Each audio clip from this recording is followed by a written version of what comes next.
I've brought up raids in the past, but they've never gotten a dedicated video, and considering we've done dungeons and TOA at this point, it's about time we do a starting guide for raids. Before I get too deep into this, there are a couple things we need to go over. First of all, each team within raids consists of a front and back line that you can fill with a total of 6 monsters. And keep in mind that placement matters. Mr. Casual has abilities that will exclusively hit the front row. Also, you can only enter with 3 teams, so that means you'll need 2 other players or a support. So with all that said, here comes the team. Man, if I had a nickel for every time I said fuse Zhang Fei on this channel, I'd be looking at like 20 cents by now. This fusible 5-star soaks damage like a champ, which makes him an excellent frontline tank. But calling him a damage sponge isn't doing him justice. Every part of his skill set can help. I mean, just look at his list of debuffs. He's got defense break, glance, attack break, and his second skill is a self cleanse coupled with a heal buff for the whole team. Plus his leader skill, a 33% increase to the team's defense, is super helpful. For more info on Zhang Fei, check out the monster spotlight we have on the channel. Zhang Fei is going to be up there in the front line alongside Darien or Diaz, but not both. Not both. Their passives don't stack. Diaz the Dark Death Knight is a Hall of Heroes monster. His passive decreases the chance of receiving a critical hit by 50% and just generally reduces the damage that his allies receive by 15%.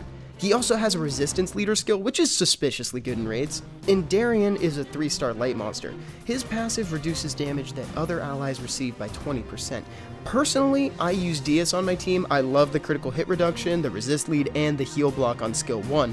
Ultimately though, the choice is yours. Whoever you have access to is fit for the job. Next is Colleen the Fire Harpoo, and you probably already know what I'm going to say next, but she's nuts, dude. She already has a monster spotlight on the channel that recognizes her as a PvE titan. Attack break, heal block, and a heal and attack buff on skill 3. If you don't already have her, she's available through Unknown Scrolls or the gosh dang magic shop. Alright, last support unit before we get to the damage. It's one of everyone's favorite birds. There's a lot of birds in this game. It's Kona the Water Garuda. You can find him anywhere Colleen can be found since he's a 2-star.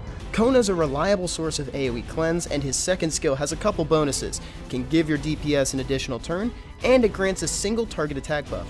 Just throwing it out there too, this role can also be filled by Mi Yang, the Water Sky Dancer. She's a Hall of Heroes monster that does something similar with her third skill, though instead of a hard cleanse, it just reduces the turn count on debuffs by 1, and it does the opposite to your beneficial effects.